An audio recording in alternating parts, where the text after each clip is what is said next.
시청자 여러분, JTBC 뉴스룸을 시작하겠습니다.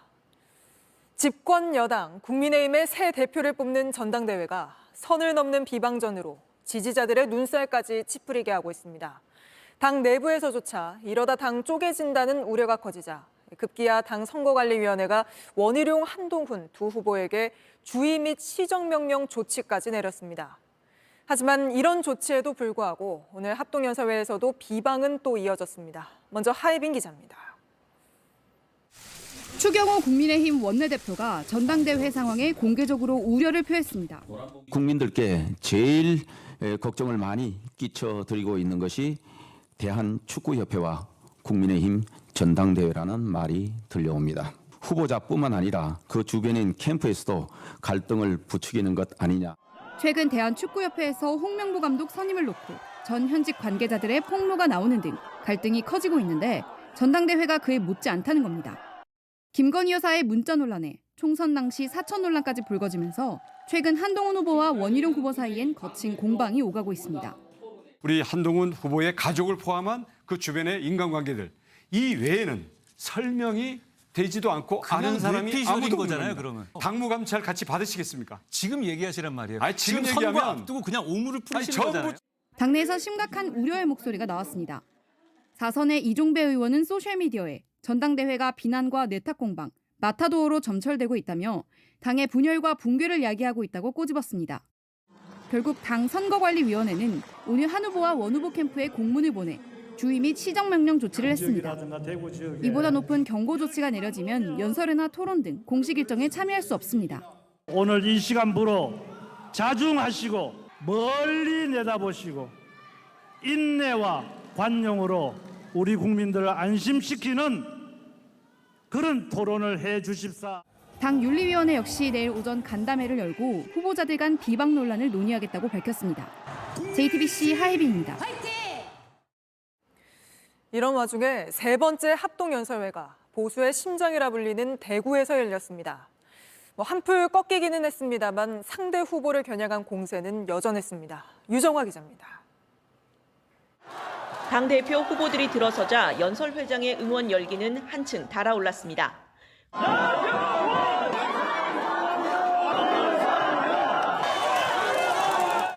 거친 공방에 대한 선관위의 주의 조치를 의식한 듯 한동훈 후보는 본인이 민주당을 꺾을 적임자란 점을 강조했습니다. 너에게 100일이 짧았다.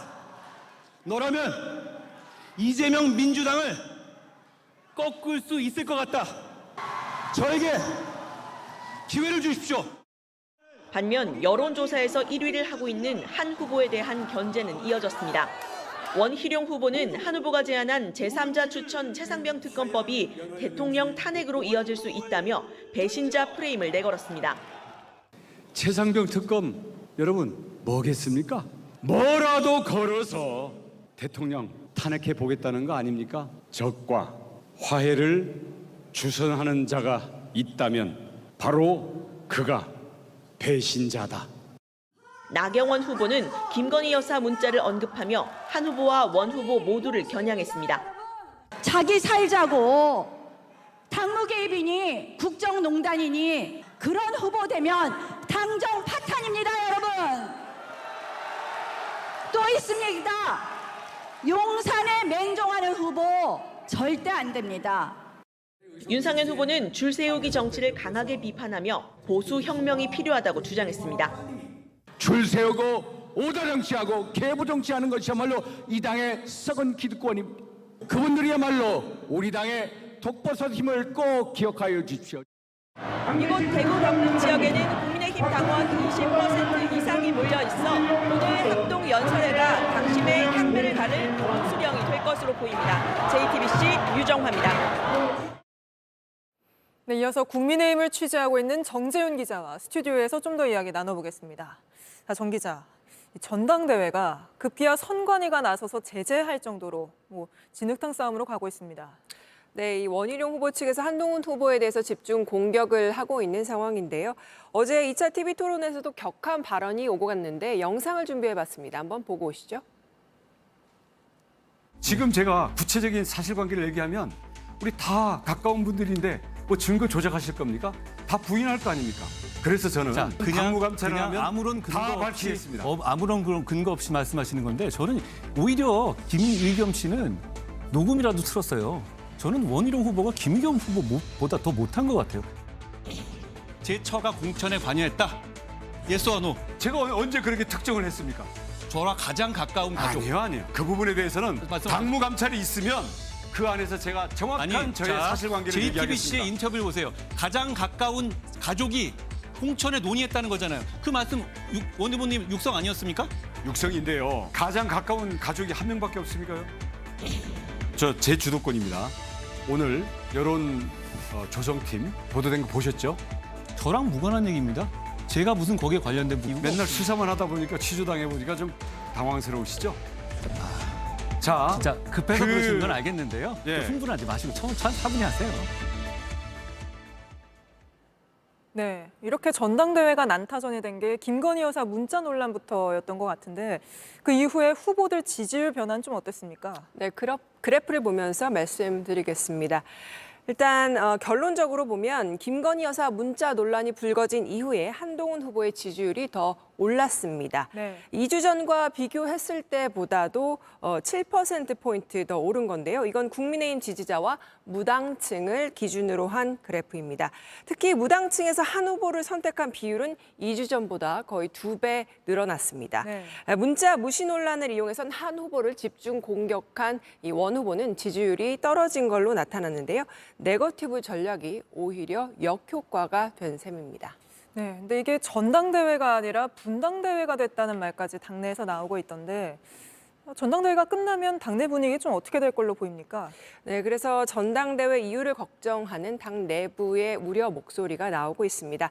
당내 한 중진 의원은 당대표가 누가 되든 의원들이 본인이 원하는 대표가 아닐 경우 당론을 따르지 않을까 봐 걱정이다 이렇게 털어놓기도 했는데요. 네. 이번 전당대회가 사실상 이 개파전으로 번지게 된 건데 당장 이 최상병 특검법 재의결이나 법사위의 탄핵 청문회 등 거대 야당을 상대로 하는 이 굵직한 이슈들이 줄지어 놓여 있는데 내부 분열로 앞으로 더 어려운 상황에 처해지는 거 아니냐 이런 우려의 목소리가 나오고 있습니다.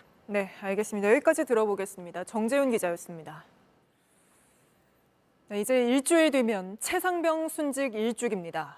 유족의 요청을 받아들여 추모식은 비공개로 진행될 예정인데 일주기 전에는 진상이 규명되길 바란다는 어머니의 바람은 이뤄지기 어려울 걸로 보입니다. 공수처가 수사외압 의혹 관련자들에 대한 통신영장을 청구했지만 법원에서 잇따라 기각된 걸로 전해집니다. 먼저 김재현 기자입니다. 오는 19일 최상병의 순직 일주기를 맞아 포항 해병대 1사단에서 추모식이 열립니다.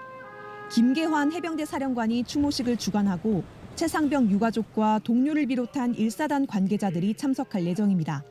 순직 사고 책임자로 지목돼 온 임성근 전 해병대 1사단장은 참석하지 않습니다. 특검법을 놓고 여야가 대치 중인 상황에서 정치권 인사들도 참석하지 않을 전망입니다. 이번 추모식에서는 1사단 내에 세워지는 최상병의 흉상 제막식도 함께 진행됩니다. 다만 해병대 측은 유가족 측의 요청에 따라 추모식을 비공개로 진행한다고 밝혔습니다. 지난달 최상병의 어머니는 해병대에 쓴 편지에서 아들의 일주기가 되기 전에 경찰 수사가 종결되고 진상이 규명돼 아들의 희생에 대한 공방이 마무리되기를 바란다고 밝힌 바 있습니다. 한편 최상병 순직 사건 수사와 관련해 외압 의혹을 조사 중인 공수처가 법원에 청구한 통신영장이 잇따라 기각된 것으로 전해졌습니다. 통신 기록을 보존하는 기간이 평균 1년임을 감안할 때 통화 기록을 확보하지 못해 수사에 차질이 생길 수 있다는 우려가 나옵니다. JTBC 김재현입니다. 이런 가운데 공수처가 임성근 전 해병대 1사단장 구명 로비 의혹에 대해서도 본격적인 수사에 들어갔습니다. 최근 해병대 골프장을 방문해 출입 내역을 확인한 겁니다. 도이치모터스 주가 조작 공범 이종호 씨 등 해병대 출신들이 모인 대화방에서 거론된 그 골프 모임은 성사되지 않은 걸로 확인됐지만 그 시점을 전후로 어떠한 모임이 있었는지 등을 폭넓게 확인하기 위해서입니다. 연지환 기자가 단독 보도합니다. 이종호 전 블랙펄 인베스트 대표 등 해병대 출신들이 모여있는 카카오톡 대화방입니다. 골프 모임을 추진하자는 대화를 합니다. 임성근 전 사단장과 관련된 이 씨의 녹취록까지 공개되면서 이른바 구명로비 의혹이 커졌습니다. 그런데 취재 결과 공수처가 최근 경기도 화성의 해병대 골프장을 찾아간 것으로 파악됐습니다. 이 자리에서 카카오톡 대화방에 있던 인물들의 골프장 출입 내역 등을 요청해 확인한 것으로 알려졌습니다. 카카오톡 대화방에선 해병대 1사단이 있는 포항에서 골프 모임을 하자고 했지만 실제 이루어지지 않았습니다. 공수처가 찾아간 경기도 화성 해병대 골프장 바로 옆엔 해병대 사령부가 있습니다. 임성근 사단장도 이곳에서 근무했었습니다. 포항 골프장이 아니더라도 임 사단장이 함께 골프를 친 사람을 폭넓게 확인하겠다는 걸로 풀이됩니다. 임 전 사단장은 국회 청문회에서 이 씨를 모른다고 한 바 있습니다. 해병대 출신이고 본인하고 골프 모임도 자주 온다고 알려져 있는데 모릅니까? 한 번도 골프를 친 적도 없고 전혀 저 인원은 모릅니다. 공수처는 출입 명단과 기록을 먼저 확인한 뒤 관련자들을 불러 조사할 계획입니다. JTBC 연지환입니다. 이런 가운데 야당은 윤석열 대통령 탄핵 청원 청문회에 증인들 모두 출석하라며 대통령실을 찾았습니다. 대통령실 인사들이 출석 요구서를 받지 않아 직접 들고 찾아왔다는 건데 요구서를 받아라, 못 받는다, 실랑이를 벌이다가 급기야 요구서가 길바닥에 놓이는 상황까지 벌어졌습니다. 최규진 기자입니다. 국회 법사위 소속 야당 의원들이 손피켓을 들고 용산 대통령실을 향해 걸어갑니다. 윤석열 대통령 탄핵소추 청원 청문회 증인으로 채택된 대통령실 관계자들에 대한 증인 출석 요구서를 제출하기 위해서입니다. 잠시 뒤 경찰이 막아서자 실랑이가 벌어집니다. 뭐 하시는 거예요? 정당한 송달원구에 국회의원들이 하는데 뭐 하는 겁니까?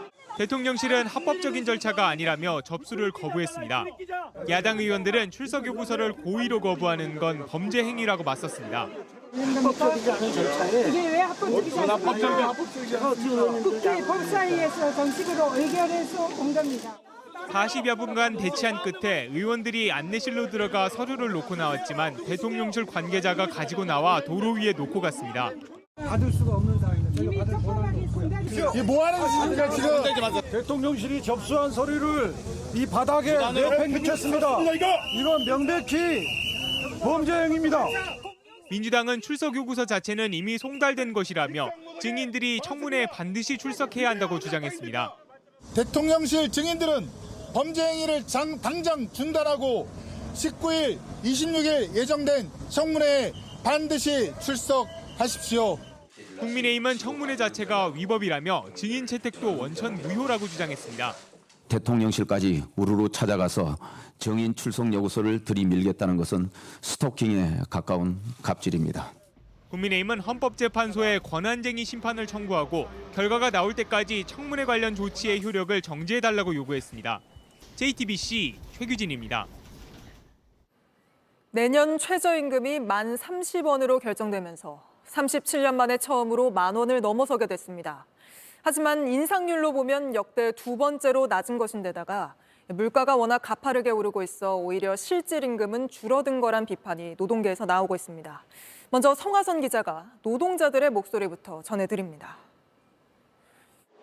무기계약직인 영무원 조다산 씨는 최저임금에 기반해 월급을 받습니다.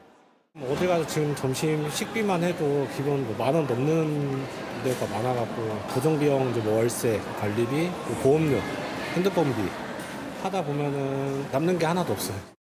내년 최저임금이 만 원을 넘더라도 생계비를 생각하면 역부족인 겁니다. 국민연금, 건강보험 이런 게 더 올라서 그래도 실질적으로 올라갔다는 느낌은 받지는 못할 것 같아요. 처음으로 최저임금이 만 원 문턱을 넘었지만 인상폭은 역대 두 번째로 낮습니다. 물가 인상률 전망치에도 못 미칩니다. 아르바이트로 생활비를 충당하는 대학생도 아쉬움이 큽니다. 알바를 주 6일 하고 있는데 한 번 장 볼 때마다 뭐 산 게 없는데 10만 원씩 넘어가고 그러다 보니까 월세도 내고 그러고 있는 입장에서는 조금 빠듯한 것 같아요. 최저임금이 적용되는 노동자는 300만 명이 넘는 걸로 추정됩니다. 여기에 최저임금을 보장받지 못하는 프리랜서 노동자 약 850만 명도 만 30원이 상한선으로 작용할 수 있습니다. 노동계는 이들의 실질임금이 삭감됐다고 비판했습니다. 30년이 넘은 최저임금의 결정 구조에도 문제가 있다고 지적했습니다. 최저임금위원회는 노동자, 사용자, 공익위원 각 9명으로 구성되는데 정부가 임명하는 공익위원회 투표에 따라 대부분 최저임금이 결정되기 때문입니다. 정부가 어떤 공익위원들을 선정하는지에 따라서 최저임금위원회가 결정이 나기 때문에 공익위원들은 심판인 척하면서 사실상 결정 권한을 행사하고 있다라고. JTBC 성화선입니다. 보신 것처럼 노동자는 노동자대로 불만이 크지만 자영업자들도 허리가 휜다고 호소하고 있습니다. 매출은 바닥인데 물가의 인건비까지 감당하기 어렵다는 겁니다. 아르바이트생을 줄이겠다는 사장님들도 적지 않았는데 이들의 목소리는 황예린 기자입니다. 6년째 편의점을 운영 중인 점주는 2년 전부터 아르바이트생 고용 시간을 줄이고 있습니다. 물가는 크게 뛰는데 월 매출은 3분의 1 수준까지 줄어 인건비 부담이 더 커졌습니다. 토일해서 야간을 썼거든요, 알바를. 근데 지금은 토일 주 이틀을 못 써요. 한 달에 50만 원씩 70만 원씩 나가야 되니까. 엎친 데 덮친 격으로 최저임금까지 만 원대를 넘자 막막하다고 했습니다. 그냥 자꾸 올라가니까 겁도 나고 이제 그만 올라갔으면 좋겠다라는 알바를 더 줄여야 되겠구나 생각. 앞으로 점주 부부 둘이서 더 일하는 방법을 고민하는 이유입니다. 3년째 카페를 운영하는 사장도 한숨부터 나옵니다. 5명인데 근데 매출 대비 20%지 제가 순이익으로 가져가는 거는 어떻게 보면은 제 임금보다도 직원들 인건비가 훨씬 더 많이 나가는 것 같아요. 가뜩이나 어려운 자영업자들에겐 인건비 부담이 고스란히 쌓이게 되는 겁니다. 실제 한 연구원은 최저임금이 1.7% 오르면 4인 이하 작은 기업이 12,000개 가깝게 문을 닫을 거라고 했습니다. 고용 축소와 폐업이 결국 노동자 일자리 감소로 이어질 수밖에 없을 거란 전망도 나옵니다. 소상공인들은 정부의 지원 대책을 요구했습니다. 일자리 안전자금이라든지 또는 또 고용유지금이라든지 이런 걸로 통해서라도 국가가 지원에 나서야만 이들의 이런 보완될 수 있다. 자영업자의 전체 대출 잔액도 올해 역대 최대치를 찍었습니다. JTBC 황예린입니다. 윤석열 대통령과 바이든 미국 대통령이 나토 정상회의를 계기로 한미 정상회담을 했습니다. 두 정상은 북한의 핵도발을 미국의 핵무기로 대응한다는 내용을 처음 문서로 명시해 발표했습니다. 강희연 기자입니다. 한미 정상은 지난해 4월 워싱턴 선언 이후 논의해왔던 한미 한반도 핵억제 핵작전 지침에 공동 서명했습니다. 그러면서 북한의 한국에 대한 어떠한 핵공격도 즉각적, 압도적 대응에 직면할 거라고 강조했습니다. 대통령실은 기존의 확장 억제가 미국이 결정하고 제공하는 것이었다면 이젠 미국 핵 전력과 우리의 재래식 전력을 통합해 북한에 대응하는 일체형 확장 억제 시스템이 구축됐다고 설명했습니다. 이제는 한반도 핵 운용에 있어서 우리의 조직, 우리의 인력, 우리의 자산이 미국과 함께하는 확장 억제로 진화되었다는 것을 의미합니다. 한반도 유사시 미국의 핵 자산을 전개한다는 걸 공식 문서에 담은 건 처음으로 북핵 억제에 중점을 둔 선언적 수준의 기존 확장 억제에서 나아가 한미의 공동 대응까지 공식화했습니다. 대통령실 고위 관계자는 현 시점부터 핵발사 잠수함, 대륙간 탄도미사일 등 미국의 3대 전략 핵무기의 한반도 상시 배치 등 일체형 확장 억제가 24시간 가동된다고 밝혔습니다. 또 인도태평양 4개국 파트너 정상회의 참석한 윤 대통령은 북한과 러시아의 군사협력을 규탄했습니다. 불운했던 전쟁의 역사를 되풀이하지 않으려고 강력하고도 압도적인 억제력과 함께 규범에 기반한 국제 질서를 지켜나가야겠다는 국가들 간의 협력의 힘이 반드시 필요합니다. 닷새간 미국 순방 일정을 마무리한 윤 대통령은 오늘 새벽 귀국길에 올랐습니다. JTBC 강연입니다. 이런 가운데 바이든 대통령은 나토 정상회의를 계기로 전 세계 이목이 쏠려 있는 상황에서 또 말실수를 했습니다. 우크라이나 젤렌스키 대통령을 푸틴 대통령으로 잘못 소개하고 해리스 부통령을 트럼프 부통령이라고 부른 겁니다. 워싱턴 김형구 특파원입니다. I think I'm the best I believe I'm the best qualified to govern. And I think I'm the best qualified to win. 사퇴 압박을 돌파하기 위해 8개월 만에 제기한 기자회견인데 시작부터 실수가 나왔습니다.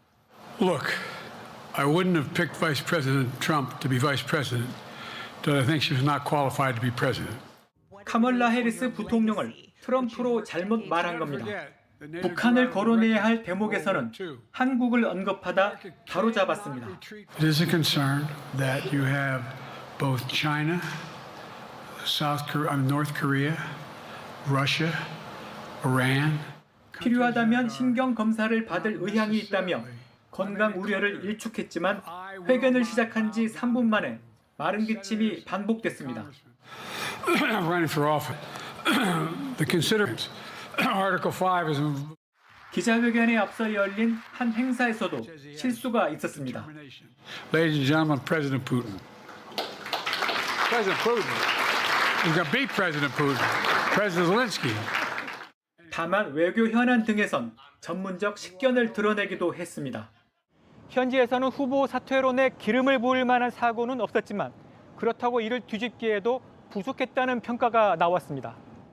회견 직후 민주당 하원 의원 2명이 후보직에서 물러나라는 성명을 낸 가운데 앞으로 사퇴 요구가 더 분출할 수 있다는 전망도 나옵니다.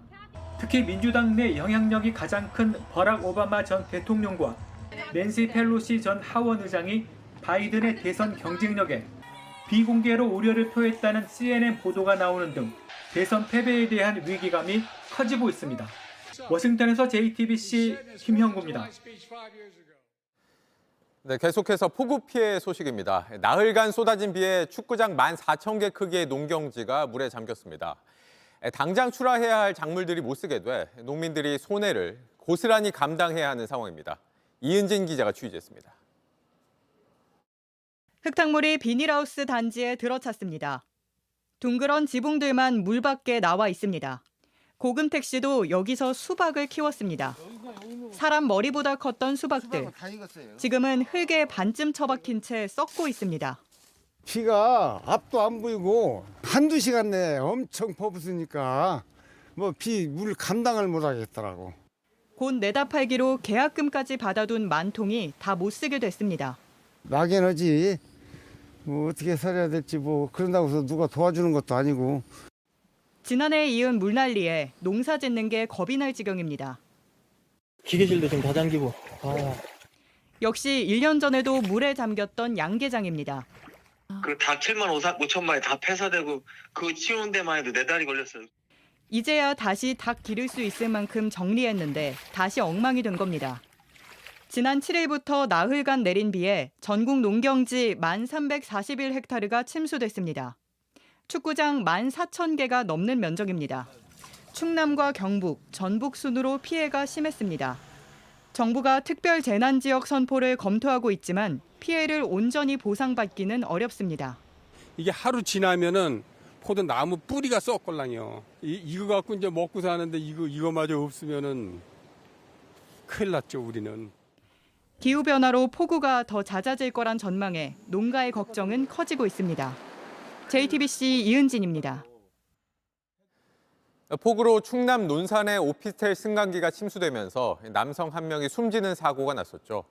이 남성은 비상장치를 누르고 승강기 문을 두드리면서 살려달라고 소리치다 숨을 거뒀습니다.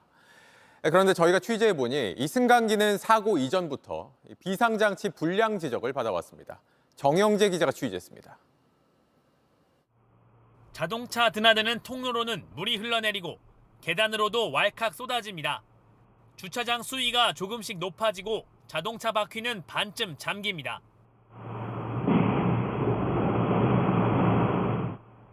새벽 3시 3분, 7층에 사는 50대 남성이 엘리베이터에 탔습니다. 1분 뒤 지하 1층과 2층 사이 공간에서 멈춥니다. 문을 억지로 열어도 앞이 막힌 겁니다. 이 시점 물은 굽이치며 몰려듭니다. 갇힌 남성은 비상호출 장치를 눌렀지만 아무도 답하지 않았습니다. 살려달라 소리 지르기 시작합니다. 3시 9분 조명이 꺼지고 사이렌이 울립니다.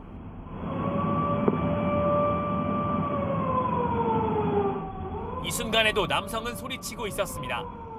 3시 13분쯤 물은 지하 주차장을 채운 뒤 승강기에도 들어찼습니다. 10분 동안 외치던 남성은 결국 숨졌습니다. 차가 사고 나가지고 죽은 줄 알고 갔는데 이게 엘리베이터 수건에서 물이 차가지고 죽었다는 게 나는 지금도 믿기지가 않아요. 엘리베이터 안전 점검표를 살펴봤습니다. 3월과 지난달, 이달 들어서도 비상호출 장치 불량이 지적됐습니다. 관리 업체는 최근 수리를 마쳤다고 했지만 사고 당일 작동했는지는 알 수 없습니다. 침수 위험이 있으면 엘리베이터를 최상층으로 올린 뒤 전원을 끊어야 하지만 늦었습니다. 조금씩 쌓인 부실이 결국 참사로 돌아왔습니다. JTBC 정영재입니다. 보신 것처럼 이번 폭우로 안타까운 인명피해가 발생했습니다. 다만 더 큰 피해로 이어지지 않은 건 위험을 무릅쓰고 가족과 이웃을 구하러 나선 시민들 덕입니다. 이들의 이야기는 윤두열 기자가 정리했습니다. 새벽 시간 둑이 무너졌고 마을은 곧 잠겼습니다. 대피한 주민들 사이에 어머니가 보이지 않았고 아들 김중훈 씨는 무작정 마을로 헤엄쳤습니다. 이웃집 노인이 먼저 보였습니다. 나를 우리 지붕에다가 올려놓고서는 내가 나갔다가 이제 엄마 이렇게 잘 또 하고 올게 그러더니 기둥 붙잡고 버틴 어머니는 목만 내놓고 있었습니다. 다가가자 너라도 살아야 한다 소리쳤습니다. 아이고 엄마 정신 잃지 말고 아들 여기 가요. 너는 살이야 너지. 이 물로 왜 와? 죽으려고 왜 와? 아들은 어머니를 구했습니다. 지붕에 고립된 다른 노인들을 구하러 나선 이웃도 있었습니다. 물속에서 헤엄쳐가지고 이걸 그것들을 끌고 간 거죠. 걷기조차 불편한 분들이라는 거 저희 다 알고 있어서. 그 덕에 인명피해는 나오지 않았습니다. 큰 비가 쏟아지자 이장은 마을을 돌아다니며 피하라고 알렸습니다. 그때 거동 불편한 혼자 사는 할머니가 떠올랐습니다. 찾아가 보니 불 꺼진 집에 갇혀 있었습니다. 불이 안 들어오니까 어디로 나가는지도 모르고 방에만 계셨던 거야. 망치로 유리창을 깨버렸어요. 그래가지고 문을 약간 열고서 이렇게 들어갔죠. 대피해야 하는데 살려달라는 노인들 목소리가 들렸습니다. 외국인 노동자들은 어디로 갈지 몰라 울었습니다. 나도 위태로웠지만 높은 곳으로 옮겼습니다. 다인길에 아마 물이 이만큼 오는 거야. 그래갖고 그 할머니를 내가 손잡고 꺼내갖고 무슨 차 위라도 올라가야 살 거야 이래요. 아직 세상엔 좋은 사람이 더 많습니다. JTBC 윤두열입니다. 다음 주엔 장마 전선이 수도권으로 올라옵니다. 언제 집중호우가 쏟아질지 모르는 만큼 미리 대비가 필요한데 저희가 서울 강남 일대 빗물바지를 점검해 봤더니 문제가 적지 않았습니다. 지자체 로고를 넣고 냄새를 차단하느라 정작 배수 기능을 제대로 못하게 만든 빗물바지가 여럿 있었습니다. 먼저 김지윤 기자입니다. 빗물이 강물처럼 불어납니다. 차들은 둥둥 떠 있습니다. 2년 전 강남역 침수 때 모습입니다. 상습 침수 지역인 서울 강남 일대 빗물바지를 점검해봤습니다. 서초역 근처에 있는 한 빗물바지입니다. 뚜껑에 구청 로고를 새겨놨는데 막힌 면적이 뚫린 면적보다 더 넓습니다. 지대가 낮은 곳으로 조금 더 내려가 보니 구멍이 여러 개 뚫린 빗물바지가 보입니다. 그런데 뚜껑을 열어보니 이중 가림막이 설치돼 있습니다. 물이 어느 정도 차면은 이게 여기에 이제 기울어져요. 그러면서 물이 빠져요. 이 전체 면적의 요 4분의 1도 안 되거든. 물 내려가는 게 냄새 차단하기 위해서 배수 기능을 죽여놓은 거거든. 서울시가 강남 침수를 막겠다며 만들겠다고 한 빗물 터널은 공사비 문제 등으로 올해 말에야 공사가 시작됩니다. 하지만 빗물바지에 물이 막혀 제대로 빠져나가지 못하면 빗물 터널도 큰 효과가 없습니다. 시간당 100mm 정도의 강우가 내렸을 때를 가정하면 빗물바지가 3분의 1 막혔을 때는 침수 면적이 2배 정도 증가하였고요. 침수 시간도 1.5배 빨리 증가하였습니다. 서초구청은 물을 많이 빼내야 하는 저지대는 제외하고 고지대에만 이런 빗물바지를 설치했다며 냄새가 올라오거나 쓰레기가 차는 걸 막고 도시 미관을 위해서였다고 해명했습니다. 하지만 전문가들은 고지대 도로가 물에 차면 도로가 곧 물길이 돼 물을 빠르게 저지대로 흘려보낸다고 지적했습니다. JTBC 김지윤입니다. 그런가 하면 일부 지자체는 비가 오면 덮개가 자동으로 열리는 스마트 빗물바지를 설치해 대비하고 있습니다. 그런데 이것 역시 점검해 봤더니 맑은 날에도 덮개가 열려 있고 정작 비 오는 날엔 덮개가 닫혀 있는 경우가 많아서 스마트란 명칭이 무색한 수준이었습니다. 정인아 기자가 취재했습니다. 해가 쨍쨍 나는 맑은 날입니다. 빗물바지가 모두 열려 있습니다. 원래는 닫혀 있다가 비가 오면 열려야 합니다. 하지만 센서가 고장나 열린 채로 방치된 겁니다. 전력을 주는 태양광 패널은 녹슬었습니다. 일주일 뒤 비가 내릴 때 다시 가봤습니다. 스마트 빗물바지가 고장난 채로 방치돼 있어 비가 오는 날에도 이렇게 덮개가 빗물바지 일부를 막고 있습니다. 낙엽과 쓰레기가 쌓여 있고 주변엔 잡초까지 자랐습니다. 맨날 와서 수리하고 또 안 되면 또 다시 와서 수리하고 처음에는 뭐 취지는 좋은데 안 돼. 작동이 안 돼.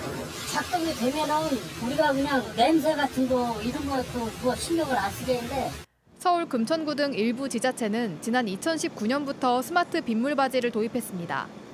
맑은 날씨엔 덮개가 있어 악취와 쓰레기 투기를 막고 비가 오면 센서가 비를 감지해 덮개를 자동으로 여는 식입니다. 예산 부족하다는 이유로 관리를 제대로 하지 않은 겁니다. 금천구청 측은 오작동할 때가 있어 우기에는 열어뒀다면서 시범 사업이라 설치 이후 따로 예산을 들여 관리하지 않고 있다고 했습니다. 지자체는 취재가 시작되자 일단 빗물바지 위에 쓰레기와 낙엽이 쌓이지 않도록 순찰을 강화하겠다고 밝혔습니다. JTBC 정인아입니다. 민주당 이재명 전 대표가 경기도지사였을 당시 이 도지사의 방북 비용으로 북한에 거액을 보낸 혐의 등을 받는 김성태 전 쌍방울 회장이 1심에서 실형을 선고받았습니다. 법원은 이번에도 불법 대북 송금 일부가 이재명 당시 지사의 방북 비용이라고 판단했습니다. 윤정주 기자입니다. 법정에 들어선 김성태 전 회장은 말을 아꼈습니다.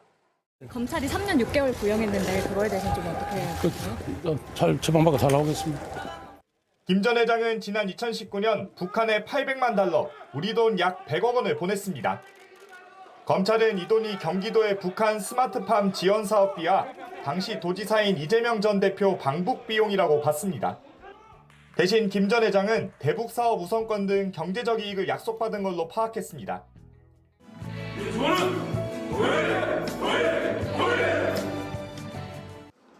김 전 회장은 이화영 전 경기부지사가 돈을 대신 내달라고 부탁했고 이런 사실은 이재명 지사에게도 보고된 걸로 안다고 주장했습니다. 법원은 김 전 회장이 북한에 보낸 돈 가운데 200만 달러가 이재명 지사 방북 비용이었던 걸로 판단했습니다. 재판부는 북한의 음성적인 방법으로 거액의 자금을 무모하게 지급해 외교안보상 문제를 일으켰다고 질책했습니다. 또 이 과정에서 이화영 전 부지사에게 법인카드 등 1억 원가량 뇌물을 주고 2억 원 넘는 정치자금을 제공한 걸로 판단했습니다. 법원은 결국 뇌물공여와 외국환관리법 위반 등으로 2년 6개월 실형, 정치자금법 위반으로 징역 1년에 집행유예 2년을 선고했습니다. 다만 법정 구속은 하지 않았습니다. 기밀 보고서가 맞겠습니까? 불법 대부업 운영하다가 처벌받고 주가 조작하다가 처벌받은 이런 부도덕한 사업가의 말이 맞겠습니까? 이 전 대표는 지난달 대북 송금과 관련해 제3자 뇌물 혐의로 기소됐습니다. 대북 송금은 쌍방울 단독 범행이라는 이 전 대표의 사법 리스크는 더 커졌습니다. JTBC 윤정주입니다. 이른 아침 강남 한복판에서 전직 축구 선수가 인도로 돌진해 변압기를 들이받고는 그대로 도망쳤습니다. 추적 끝에 집에서 붙잡혔는데 술 안 마셨다고 부인하다가 뒤늦게서야 인정했습니다. 심가은 기자입니다. 검은색 차 한 대가 좌회전을 합니다. 갑자기 인도로 올라가더니 뭔가를 들이받자 뿌연 연기가 납니다. 도로를 가로질러 중앙선을 넘고 한 바퀴를 돌더니 다시 달립니다. 갈지자로 왔다 갔다 하면서 그대로 달아납니다. 주유소 직원이 놀라 나오기도 합니다. 오늘 새벽 6시 6분 서울 강남구 논현동의 한 도로에서 35살 이모 씨가 몰던 차가 가로수와 변압기를 들이받았습니다. 은행나무가 하나 있었지. 근데 그걸 쳐서 부러뜨리고 여기 덮드려 깨졌지. 이걸 다 날렸어요. 경찰은 오늘 오전 이 씨를 집에서 붙잡았습니다. 음주 감지기에선 음주 반응이 나왔지만 이 씨는 호흡 측정을 거부했습니다. 경찰이 이 씨를 상대로 체열 검사를 했고 국립과학수사연구원에 분석을 맡겼습니다. 이 씨는 결국 경찰 조사에서 음주를 인정했습니다. 이 씨는 2010년 K리그에서 데뷔한 프로축구 선수입니다. J리그와 말레이시아 리그 등에서 뛰다 은퇴했습니다. JTBC 심가은입니다. 전과라고 불리는 범죄 경력과는 별도로 수사기관이 참고하는 수사경력 자료라는 게 있습니다. 성인들도 일정 기간이 지나면 이 기록이 지워지는데 소년 보호 처분을 받은 기록은 평생 남습니다. 법원이 이렇게 하는 건 헌법에 맞지 않는다며 위헌 심판을 제청한 걸로 확인됐습니다. 조혜연 기자입니다. 아파트 지하주차장에서 소화기를 뿌립니다. 무인 점포에서 물건을 훔치는 이 사건까지 모두 소년범들의 범행입니다. 범죄를 저질러도 10살에서 14살 미만은 범죄 경력인 전과로 기록되지 않는 소년 보호 처분을 받습니다. 14살이 넘으면 형사처벌도 가능은 하지만 19살이 되기 전엔 대부분 보호 처분을 받습니다. 범죄 경력과 별도로 수사 경력 자료가 있습니다. 수사기관에서 참고하기 위해 처벌이 확정되지 않아도 일정 기간 기록을 남겨두는 겁니다. 살인죄로 처벌을 받아도 10년까지만 보관하는데 유독 소년 보호 처분 기록은 평생 남습니다. 보호처분 1호를 받았던 20대 A씨는 이 기록을 삭제해달라는 소송을 했습니다. 그러자 법원도 지난 5월 헌법재판소에 위헌 심판을 제청했습니다. 평생 기록이 남도록 삭제 근거를 두지 않는 건 위헌 소지가 있다며 보호처분이 장래에 영향을 줘선 안 된다는 소년법과도 맞지 않는다고 밝혔습니다. 2004년 밀양 여중생 성폭행 사건 범인들이 소년범으로 분류돼 전과가 남지 않았던 것을 두고 최근 다시 논란이 됐습니다. 현재 결정에 따라 이들의 보호처분 기록도 지워질 수 있습니다. JTBC 조혜연입니다. 홍명보 축구 대표팀 감독 선임 과정에 대해서 과거 대표팀을 이끌었던 박지성도 한국 축구의 근간이 흔들리고 있다며 비판을 쏟아냈습니다. 특히 홍명보 감독이 물러나야 할 수 있고 정몽규 축구협회장 역시 본인의 사퇴 여부를 선택해야 한다고 했습니다. 최승기 기자입니다. 뭐라고 말할 수 없을 정도로 좀 참담한 것 같은 기분이 들긴 합니다. 박지성 선수는 지금의 한국 축구 상황이 슬프다고 말했습니다. 우리가 이거밖에 되지 않았나라는 마음이 상당히 아픈 상태인 것 같아요. 네. 5개월의 시간을 보내면서 대표팀 감독을 뽑는 과정이 투명하지 못했다며 축구협회의 해명을 요구했습니다. 진실을 좀 말하고 사실대로 말하면서 앞으로 나아가야 되지 않을까. 박주호 전력강화위원이 협회 내부의 감독 선임 절차의 문제를 지적하자 축구협회가 법적 조치까지 예고한 것을 두고도 쓴소리를 했습니다. 그 인재들을 제대로 활용도 하지 못하고 결국 그 인재들을 제물로 써야 하는 상황이 벌어지고 있는 부분이 가장 안타까운 결과인 것 같습니다. 한국 축구의 근간이 흔들리고 있다면서 답이 보이지 않은 상황이라고 지적했습니다. 정몽규 회장의 책임을 얘기하기도 했습니다. 협회를 바라보는 시선을 어떻게 재확립시키고 신뢰를 어떻게 심어줄지를 생각해야 하고 그런 상황을 위해 책임을 져야 한다면 그렇게 해야 한다고 덧붙였습니다. 결국 회장님이 스스로 선택을 하셔야 될 상황이라는 것만은 분명한 사실이고. 홍명보 감독의 사퇴 가능성도 배제하지 않았습니다. 충분히 가능성이 있다고 생각을 합니다. 이런 상황에서 시작하는 감독은 솔직히 처음이어서. 박지성은 한국 축구에 대한 책임감으로 말을 꺼냈다면서 후배들에게 사과도 했습니다. 미안하죠. 선배로서 조금이나 좋은 환경에서 후배들이 그 실력을 뽐낼 수 있는 환경을 만들어줬어야 되는데. JTBC 최승기입니다. 오늘 주식시장에선 두산그룹이 도마에 올랐습니다. 매년 1조 원 규모 영업이익을 내는 두산밥켓을 매년 적자를 내는 두산로보틱스의 자회사로 옮기면서 두산밥켓의 상장 폐지가 예고된 겁니다. 두산 오너 일가는 별다른 자금 조달 없이 알짜 회사에 대한 지배력을 높이게 됐습니다. 공다솜 기자입니다. 어제 두산이 공시한 사업구조 개편안입니다. 중간지주격인 두산에너빌리티에서 두산밥켓을 인적 분할한 뒤 두산로보틱스 자회사로 편입하는 게 골자입니다. 두산밥켓 주주들은 한 주당 두산로보틱스 주식 0.63주를 교환받을 수 있습니다. 두산밥켓은 오는 11월 중 상장 폐지됩니다. 굴착기 등 소형 기계를 생산하는 두산밥켓의 지난해 매출은 9조 원대, 영업이익은 약 1조 4천억 원으로 그룹 내 알짜 기업으로 꼽힙니다. 반면 매출 규모 500억 원대 두산로보틱스는 2015년 설립 후 단 한 번도 흑자를 내지 못했습니다. 오늘 두산 관련주는 크게 출렁였습니다. 하루아침에 알짜 기업을 품게 된 두산로보틱스는 24% 급등한 반면 두산에너빌리티는 4%대 하락했습니다. 장 초반 급락했던 두산밥켓은 소폭 상승 마감했지만 주주들은 반발하고 있습니다. 밥켓의 회사 가치가 저평가가 되고 로보틱스의 회사 가치가 고평가가 된 거 아니냐, 합병 비율의 적정성과 관련된 논란인 거고요. 불만이 나올 수밖에 없습니다. 한편에선 두산 총수일가가 별다른 자금 조달 없이 사실상 캐시카우 역할을 하는 두산 밥켓의 지배력을 높였다는 비판도 나옵니다. 일반 주주의 어떤 희생을 통해서 지배주주의 이익을 높이는 쪽으로 설계가 됐어요. 저평가된 회사를 그 가치를 높이자는 거잖아요. 기업의 기본적인 전제가 깨지는 거죠. 두산은 전통적인 제조업인 밥켓과 큰 성장 가능성을 가진 두산 로보틱스 간 시너지를 내기 위한 선택이었다고 설명했습니다. JTBC 공다솜입니다. 최근 집값이 다시 들썩이고 있다는 지적에 대해 정부는 일시적인 현상이라고 진화에 나섰죠. 주택 공급 상황이 나아지고 있다는 게 근거인데 정작 수도권 곳곳에선 짓기로 했다 취소되는 경우가 늘고 있습니다.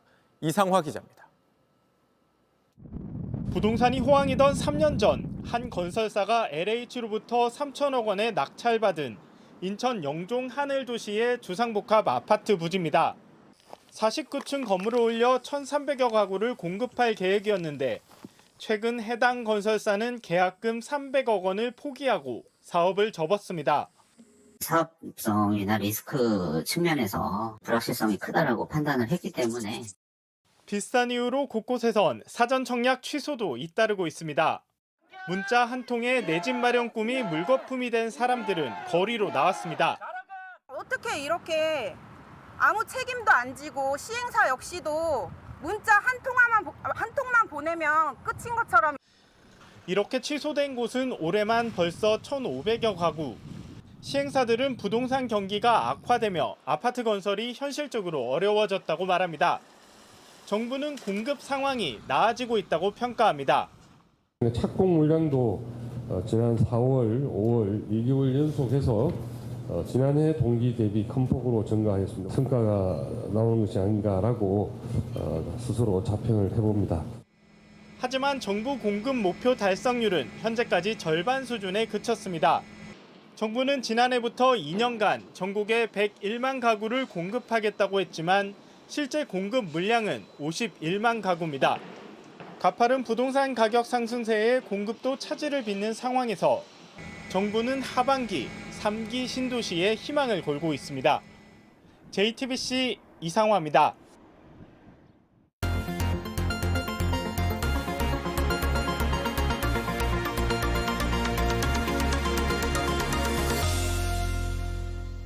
법원과 검찰청사가 위치한 서울 서초동 법조타운은 그 이름이 무색하게 법을 어긴 현수막들이 여기저기 걸려 있습니다.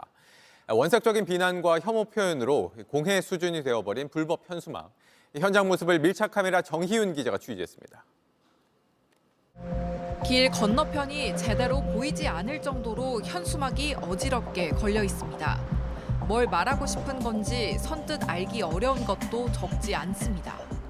대법원과 서울중앙지검 사이에만 현수막이 몇 개 있는지 직접 세어봤습니다. 버려진 현수막까지 합하면 대략 30개 정도였는데요. 내용을 분류를 해보니까 정치적 비방이 3개, 개인적인 억울함을 호소한 게 11개, 특정 법조인이나 판결문에 관한 내용은 14개였습니다. 대법원 정문과 서울중앙지법 근처까지 합하면 현수막은 훨씬 더 많습니다. 구청과 경찰은 정확한 개수나 사전 신고 여부를 제대로 파악하지 못한 상태지만 대부분 불법 현수막일 걸로 추정하고 있습니다. 이 현수막은 보시면 조금 낡은 티가 납니다. 이렇게 곳곳이 조금 번져 있고 글자도 흐릿한데요. 그런데 여기 아래 보시면 서초경찰서에 신고한 현수막이니 철거하지 말라고 돼 있는데 사실상 알아보니 신고된 현수막도 아니었고 이렇게 기재할 수 있는 법적 근거는 없습니다.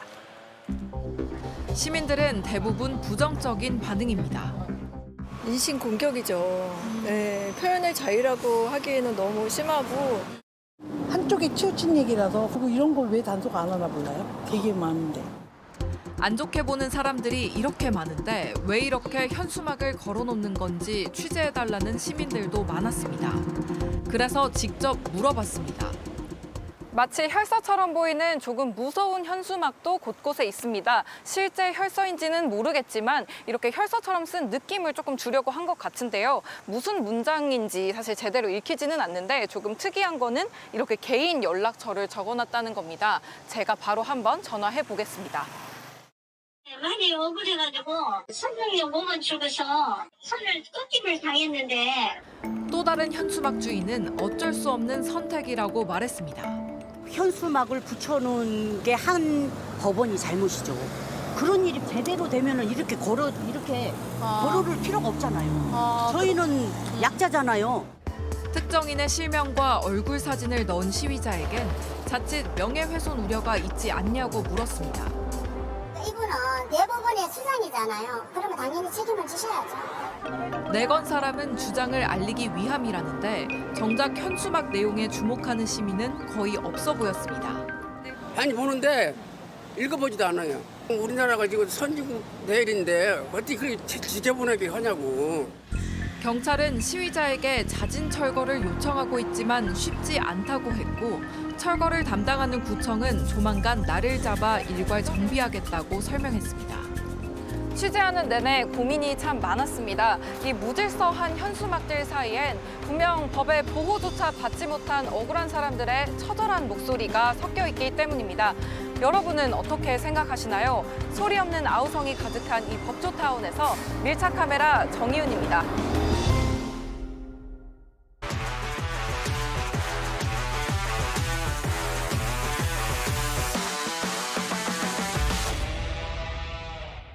스포츠 뉴스입니다.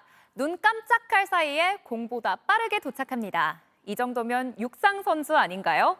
김도영 선수의 순간이동 같은 화려한 발야구. 이걸 빼놓고선 기아의 선두 질주를 논할 수가 없습니다. 정수아 기자입니다. 1회 초 무사 1, 2루 상황, 기아 김도영이 기습번트를 댑니다. LG 임창규가 공을 잡아서 1루로 뿌렸지만 김도영이 더 빨랐습니다. 1루까지 걸린 시간은 3초 8, 발로 쓴 내야 안타였습니다. 이어 가뿐하게 2루도 훔쳤습니다. 김선빈의 적시타 때 홈으로 내달리면서 기아는 손쉽게 추가점을 쌓았습니다. 홈런도 잘 치고 또 빠른 발로 한 베이스를 더 가고 득점까지 해내는 김도영은 이종범을 떠올리게 합니다. 올 시즌 30번 도루를 시도해 실패한 건 단 3번뿐입니다. 이틀 전엔 1루에서 홈까지 순식간에 내달리는 장면도 눈길을 잡았습니다. 김도영의 마지막 위치가 궁금해지는데요. 이거 들어와서 홈을 향해 9회 초 투아웃 1루 상황, 최영우의 짧은 안타 때 김도영은 1루에서 길게 리드를 잡지 않았지만 달리기 시작해 홈까지 파고들었습니다. 8초면 충분했습니다. 이 장면을 보고 이강철 KT 감독은 이종범보다 더 빨라 보였다고 칭찬하기도 했습니다. 김도영의 질주 본능은 기아가 왜 선두를 달리는지 설명합니다. 한 방이 필요할 땐 홈런으로, 승부를 흔드는 돌파구가 필요할 땐 도루로, 또 번쩍하는 주루로 활기를 불어넣습니다. JTBC 정수아입니다. 여기는 클럽급 감독이 아니라 클럽 감독에게 직접 접촉했네요. 미국 축구대표팀이 새 사령탑을 찾고 있는 겁니다. 클럽은 쉬고 싶다며 거절했다고 하는데요. 미국 언론이 전망한 다른 후보들은 또 누가 있을까요? 마시 캐나다 감독과 바그너 전 노리치 시티 감독입니다. 우리나라 사령탑 후보였다가 놓친 감독들이 거론되고 있네요. 다들 별로 그렇게 관심을 갖지 않았어요. 시머 씨가 누군지 모르는 분들이 많았어요. 감독 선임 과정에 대한 문제 때문에 홍명보 감독 발표의 여지는 계속되고 있죠. 이번엔 축구 지도자협회가 성명서를 냈습니다.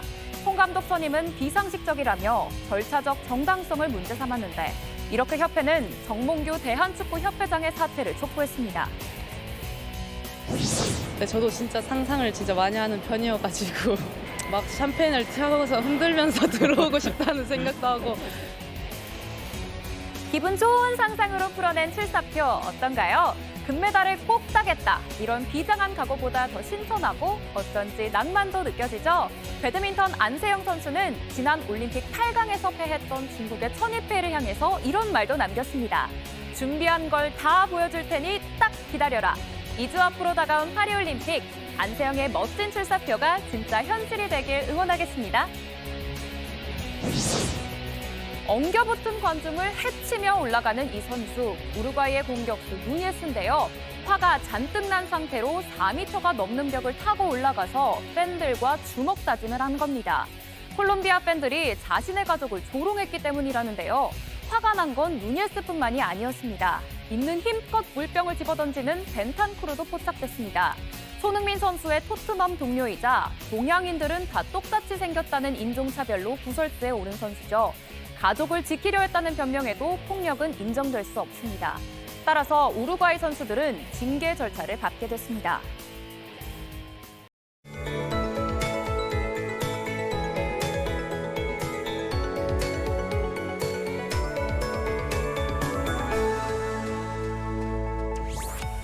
오늘도 찌는 듯한 더위에 시원한 물놀이 생각이 절로 들었습니다. 주말인 내일은 서울이 33도까지 오르는 등 오늘보다 더 더워지겠는데요. 그 밖에 중부와 경북 지역도 폭염특보가 갈수록 확대되고 있습니다. 급격히 오르는 기온에 대기가 불안정해지면서 소나기 소식이 잦습니다. 내일도 내륙 곳곳으로 강한 소나기가 내릴 수 있겠습니다. 잠시 쉬어갔던 장맛비는 내일 아침 제주를 시작으로 오후에는 남해안, 모레에는 그 밖의 남부지방으로 확대되겠는데요. 대부분 5에서 60mm 정도 내리겠지만 제주와 남해안에는 최대 100에서 150mm의 호우가 예상되고요. 특히 내일 밤부터는 시간당 30에서 50mm의 장대비가 퍼붓겠습니다. 추가 피해가 발생하지 않도록 대비를 철저히 하셔야겠습니다. 낮 동안에는 볕이 무척 뜨겁겠고요. 남해안과 제주는 바람이 강하게 불겠습니다. 아침 기온은 서울 24도, 대구 22도로 출발하겠습니다. 낮 기온은 춘천 33도, 전주 32도까지 오르는 반면 남해안과 제주는 30도를 밑돌겠습니다. 다음 주 화요일에는 중부지방까지 장맛비가 확대되겠습니다. 날씨였습니다. 뉴스룸 저희가 준비한 소식은 여기까지입니다. 시청해주신 여러분 고맙습니다.